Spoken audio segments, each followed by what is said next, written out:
उमर खालिद पर यूएपीए के तहत चलेगा केस।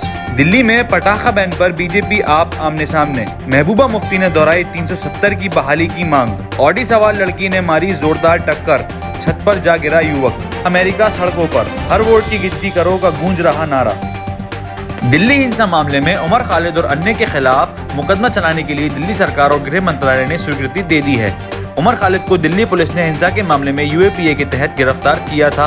कानून के अनुसार यूएपीए के तहत किसी भी व्यक्ति पर मुकदमा चलाने के लिए गृह मंत्रालय से मंजूरी लेना आवश्यक है। दिल्ली पुलिस को करीब एक हफ्ता पहले परमिशन मिली थी। बहुत जल्द दिल्ली हिंसा के मामले में उमर खालिद और शर्जील इमाम के खिलाफ यूएपीए के तहत दिल्ली पुलिस चार्जशीट कोर्ट में दाखिल करने जा रही है। बिहार विधानसभा चुनाव के तीसरे चरण की 78 सीटों पर शनिवार को वोटिंग होगी और नतीजे 10 नवंबर को आएंगे। इस बीच नीतीश सरकार के 2 मंत्रियों की कैबिनेट से छुट्टी हो गई है, जिनमें जेडीयू के कार्यकारी अध्यक्ष अशोक चौधरी और नीरज कुमार शामिल हैं। ये दोनों मंत्री विधान परिषद सदस्य थे, जिनका कार्यकाल 6 मई को पूरा हो गया था। दिल्ली में अरविंद केजरीवाल की सरकार द्वारा पटाखों पर प्रतिबंध लगाने का फैसले पर विपक्ष दल बीजेपी ने हल्ला बोला है। बीजेपी ने केजरीवाल सरकार के इस फैसले को धार्मिक भावनाओं को आहत करने वाला बताया है। बीजेपी के बयान पर दिल्ली के स्वास्थ्य मंत्री सत्येंद्र जैन ने कहा कि दिल्ली में पटाखे बैन नहीं किए जाते, तब भी वो लोग सवाल करते क्यों नहीं किए। जम्मू कश्मीर की पूर्व मुख्यमंत्री और पीडीपी प्रमुख महबूबा मुफ्ती अपने जम्मू दौरे पर हैं।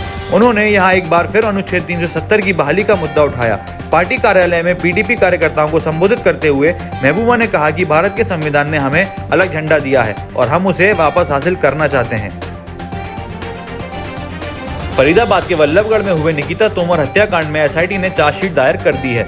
इस केस की जांच के लिए एक एसआईटी बनाई गई थी, जिसने 11 दिन में चार्जशीट फाइल कर दी। एसआईटी ने शुक्रवार की दोपहर करीब 1 बजे फरीदाबाद जिला अदालत की सुविधा कोर्ट के सुविधा केंद्र में 700 पन्नों की चार्जशीट दाखिल कर दी है।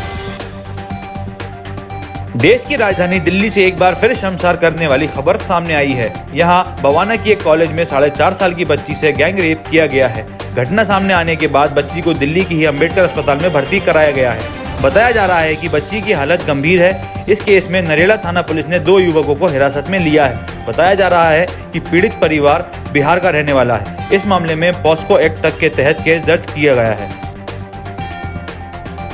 राजस्थान के जयपुर में भीषण सड़क हादसे में लग्जरी कार से टक्कर में युवक की मौत हो गई। ये हादसा जयपुर के सोडाला में हुआ। बताया जा रहा है कि आज शुक्रवार की सुबह एक ऑडी Q7 गाड़ी ने एक कांस्टेबल भर्ती प्रक्रिया में जा रहे युवक को टक्कर मार दी।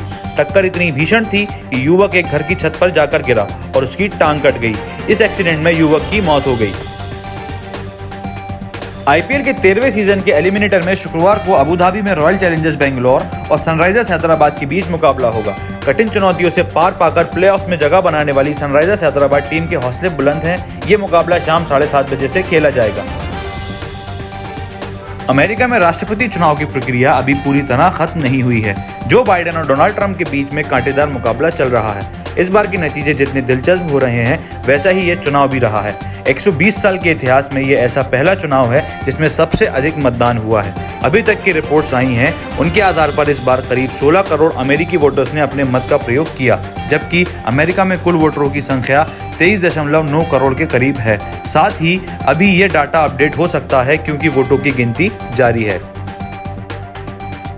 अमेरिका में 3 नवंबर को चुनाव हुआ। 2 दिन बीत चुके हैं, लेकिन अमेरिका का बिग बॉस कौन होगा ये तय नहीं हुआ है। कानूनी दाव पेंच और आरोप प्रत्यारोप में वोटों की गिनती घिर गई है। जो बाइडेन मैजिक नंबर्स के बिल्कुल करीब हैं, लेकिन ट्रंप अभी भी जीत के दावे कर रहे हैं। वहीं चुनावी नतीजे का इंतजार कर रहा अमेरिका सड़कों पर है। हर वोट की गिनती करो का नारा शहर शहर गूंज रहा है। पहली बार अमेरिका के राष्ट्रपति चुनाव पर धांधली का आरोप हावी हो गया है। अगर आपको हमारा कंटेंट पसंद आ रहा है तो आप हमें patreon.com पर जाकर सपोर्ट कर सकते हैं, या फिर इस वीडियो के डिस्क्रिप्शन में दिए गए लिंक पर जाकर भी हमें सपोर्ट कर सकते हैं। फिलहाल के लिए इतना ही। इस तरह की और खबरें देखने के लिए हमारे YouTube चैनल को सब्सक्राइब करें और बेल आइकन को प्रेस करें। धन्यवाद।